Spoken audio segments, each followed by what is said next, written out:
mélange des nerfs en couleur pour chanter le Gabon. Avec des mots verts, jaunes et bleus, je rappe ma chanson. Sans que les couleurs ne déteignent sur la mer, sans que mes pas se perdent en forêt. Juste une idée. Bonjour Madi Lucas. Ah, bonjour Léa. Nous sommes très heureux de vous recevoir aujourd'hui, ici en pleine nature, pour faire le bilan de vos activités. Merci. Depuis plusieurs années. Alors, on aimerait savoir quel est votre sentiment à un an de votre dernière action sur le terrain.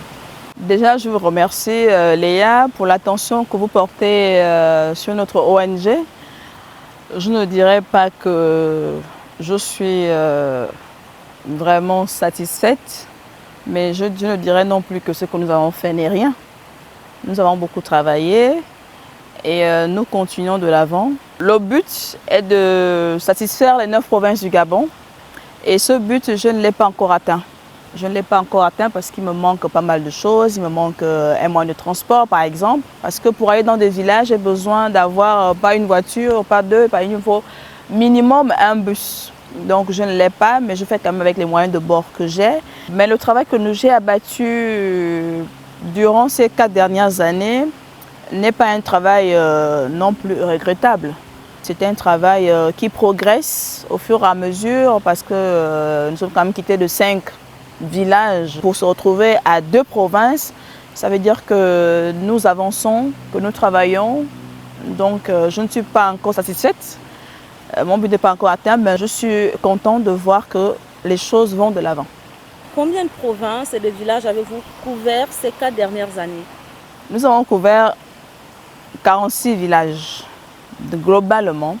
Dans les 46 villages, nous avons 34 dans la province du Wallentem. Nous n'avons pas trouvé de voiture pour nous conduire dans le Goué-Vindo pour faire des dons. Nous avons été dans l'estuaire, nous avons fait 12 villages et 7 dispensaires. Nous avons du côté du département de Ntem, nous avons Mimban. Nous avons Mimban, du côté du Wolé, nous avons Odip, nous avons Odibandom, nous avons Elop, nous avons Boalezok. Du côté de Rontem, nous avons Akok, nous avons Eboman, nous avons Bolosso, nous avons Centre-Ville, nous avons Momo. En ce qui concerne l'estuaire, nous avons Matoto, nous avons Nkok, nous avons Isassa, nous avons Noyon, nous avons Nganji.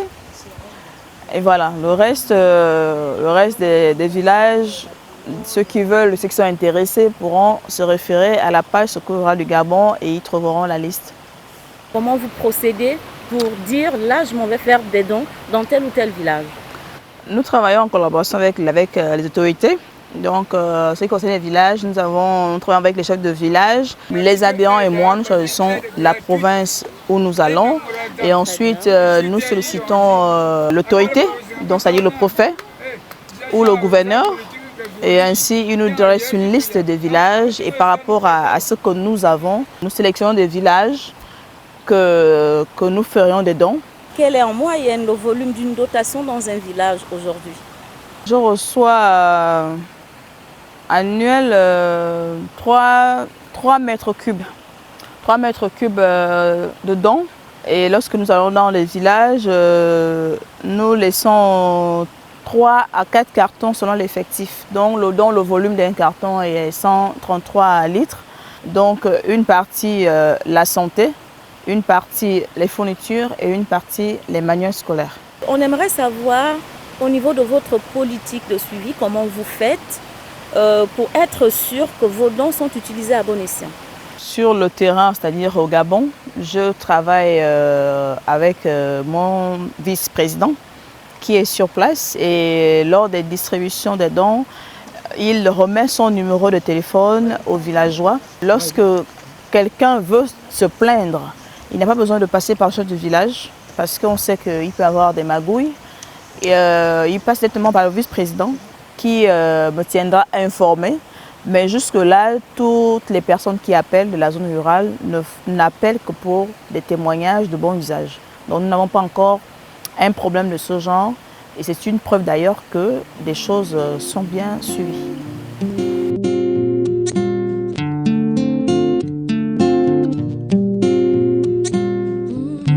Alors, Madi, par rapport à tout ce que vous avez mené comme action durant ces 4 dernières années, on aimerait savoir si vous avez d'autres actions prévues pour les mois à venir ou les années qui vont suivre. Chaque année, nous allons toujours dans des villages. Cette année, malgré le Covid-19, qui nous a freiné un tout petit peu parce que nous n'avons pas eu la même quantité des dons que nous avons habituellement. Mais car cela nous tienne, nous allons dans le Moyen-Ogooué cette année. Donc nous allons à Lambaréné pour octobre 2020. Nous avons dû décaler par rapport aux dates parce que toutes ces dernières années, nous allons faire des dons dans la période du mois d'août. Et à cette période, ni les enfants ni les enseignants ne sont là. Nous sommes obligés de restituer les dons au chef de village. Donc pour cela, nous avons décidé de faire des dons tous les mois d'octobre afin que nous trouvions le personnel de l'éducation et les enfants et leur remettre ça devant les enfants. Merci Madi d'avoir répondu à toutes nos questions et de nous avoir accordé beaucoup de temps. Nous vous souhaitons bonne continuation dans votre activité et dans tous vos projets. C'est moi qui vous remercie.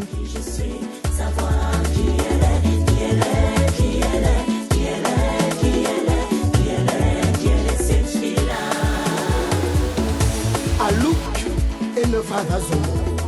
Ouveng et le Nizugayat. Mina Netzeng Yabugunu.